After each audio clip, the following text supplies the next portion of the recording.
Hi everyone, so my name is Sabrina and I'm going to be talking about my practicum experience at the Fraser Health Authority conducting an outcome evaluation for the Communicable Disease or CD program. So I'm going to go do a little bit of background of Fraser Health. Fraser Health serves over 1.8 million people. It's BC's fastest growing and largest health region, and it's responsible for over 39% of BC's population. They're spread across 12 acute hospitals with a $3.3 billion annual budget. And they serve a wide geographic area from Burnaby to Hope, and that includes city centers as well as rural areas. The region has a diverse multicultural population comprised of 16 communities, including over 38,000 First Nation peoples associated with 32 bands. So a bit of background on the CD program and the evaluation in general.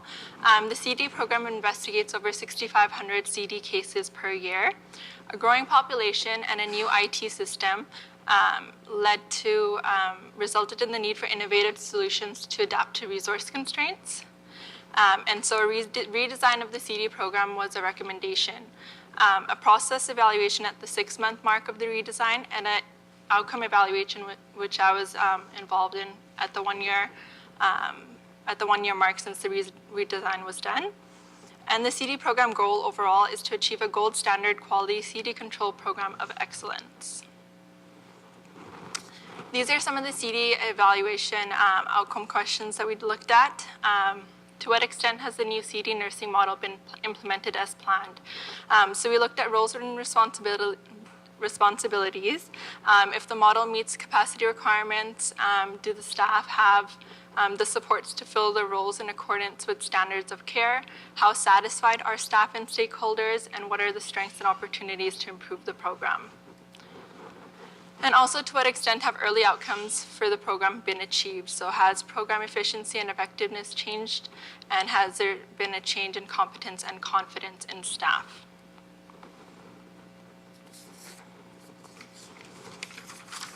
So I'm specifically going to be talking about 3 challenges of conducting an evaluation in a health authority setting.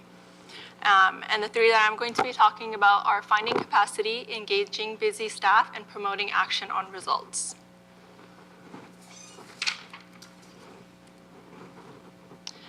So the first challenge is finding capacity. So it's difficult to find capacity in a health authority such as Fraser Health, which only has 1 evaluator for all of population and public health. And one of the solutions to this is students. So engaging students is critical, and the process of that is critical. And we can engage students through coursework, 3-month full-time practicums, or 6-month part-time practicum, which I did. And it's important to design the evaluation experience for success. So keeping in mind the different deliverables for all the parties involved. So for a health authority, the project needs to be able to be utilized.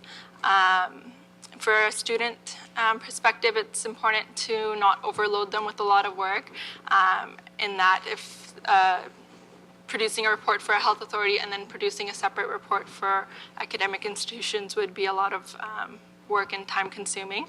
And for academic institutions, regarding ethics and validation of tools such as surveys. So the second challenge is engaging busy staff. It's challenging to engage staff and key stakeholders who are already struggling with their workload.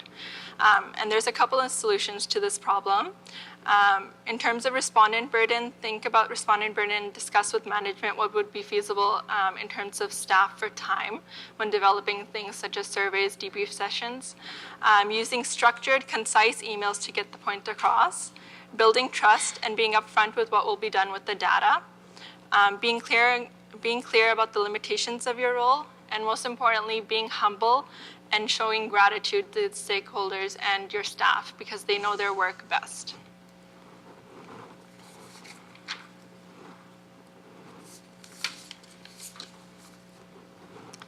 And the third one is promoting action on results. So one of the challenges for promoting action on evaluation results, and it's important to ensure that the report will be relevant to the current program context, and there's a couple of solutions to this as well, and all of them kind of revolve around engaging staff in data interpretation. So this can be done through validation of transcription themes for sessions such as debrief sessions. And one of the ones that we found most crucial to our evaluation is participatory data analysis. So in this, we hold kind of like a debrief session where we pull out key survey results that we may not understand, we want to learn a little bit more about, and we invite the staff and stakeholders to tell us about the results and what the results actually mean. And this is for clarity purposes, and we found that some good news stories or survey results that we thought were positive were not actually positive because staff had different benchmarks than we did. It's important to be clear on what will be done with evaluation results, and also to ensure staff will inform evaluation report recommendations, because in all, it is their program that's being evaluated. So the results of the CD program evaluation, the process evaluation, so evaluations do have real results shown. In terms of the CD program, there was an addition of 6 new staff as a result of the evaluation.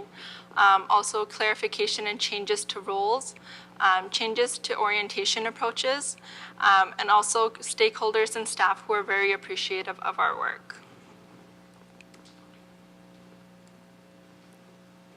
Okay, and I'd just like to acknowledge my practicum supervisor, Rachel Douglas, Fraser Health staff, the University of Victoria staff, and my fellow peers. Thank you. Thank you.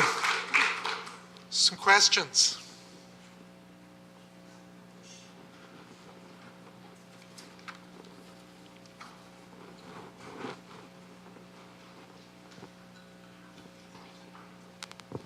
Hi, Sabrina. I'm a public health nurse in Fraser Health, so I actually responded to one of your surveys earlier this year. I'm just curious, how long did the full evaluation process take for is it still ongoing? For the outcome evaluation? Yeah, for the outcome one. So I started in September, so I did the part-time. And to be honest, I'm still going through revisions of the report, so it's not completely done. But because we did have a lot of stakeholders, so we had 9 key stakeholders who we surveyed. And then we also had debrief sessions and then background interviews, so it did take a little bit of some time, but it was good. Any more questions? What were the typically what were the response rates like for these surveys that went out? So going in, because I do have a research background, I did keep in mind that, we don't always get a high response rate, but I was very pleasantly surprised that I got over 80% for all the stakeholders, and most of them, some of them were even 100%, so it's great. Yeah. That's very impressive. So you're obviously doing something right. Yeah, maybe. Well, and unless there are any more questions, well, thank you very much. Thanks. Thank you.